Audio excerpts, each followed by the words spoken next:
may mga tao ring totoo na kahit alam nila yung grace ng Panginoon, paulit-ulit pa rin sila dun sa kanilang ginagawa. Ang maganda dito, ang wrath of God, tinignan natin sa scripture, kaya rin niya yung i-withhold.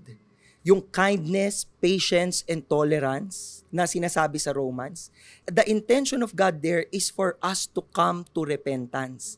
So hanggat may awa ang Panginoon sa ngayon, di ba? At nagpapakita pa siya ng konting grace sa buhay mo, huwag mong sayangin.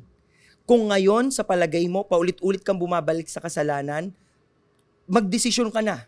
Lord, ngayong araw na to, tunay na susunod ako. At ito hindi mo magagawa sa sariling lakas mo. You have to be filled and empowered by the Holy Spirit in order to live a victorious life.